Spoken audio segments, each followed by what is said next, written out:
போன மாதம் ஒரு வீடியோ ஒன்று போட்டிருந்தேன். பிரதமர் வந்துட்டு தஞ்சாவூர் பெரிய கோயிலுக்கு போயிருந்த விவகாரம் பற்றி. இப்போ அதனுடைய அடுத்த கட்டங்களை பற்றி இப்போ பார்க்கலாம். முதல்ல அவர் தஞ்சாவூருக்கு போகிறதுக்கு முன்னாடியே வந்துட்டு அவங்களுடைய அமைப்புகளுக்கு உள்ள ஒரு சில பிரச்சனைகள் அவருக்கு வந்தது.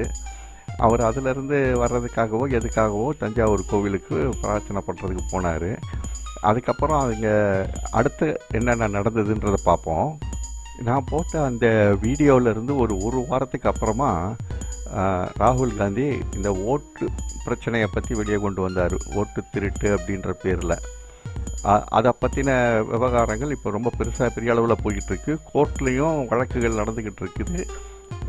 அது எந்த அளவுக்கு அவருடைய பதவியை தக்க வைக்கும் அப்படிங்கிற லெவலுக்கு இப்போ பேச்சுகள் போய்கிட்டு இருக்குது.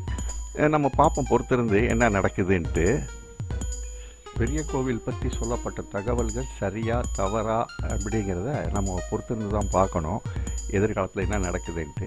ஆனால் ஒரு 2 மாதத்துக்குள்ளவே ஒரு பெரிய சேஞ்சஸ் தெரியுது. பார்ப்போம் என்ன நடக்குதுன்ட்டு. இதுக்கப்புறம் ஒரு வீடியோவில் ஒரு முக்கியமான தகவல், நம்ம மயிலாப்பூர்காரரை பற்றி ஒரு தகவல் ஒன்று சொல்லணும்.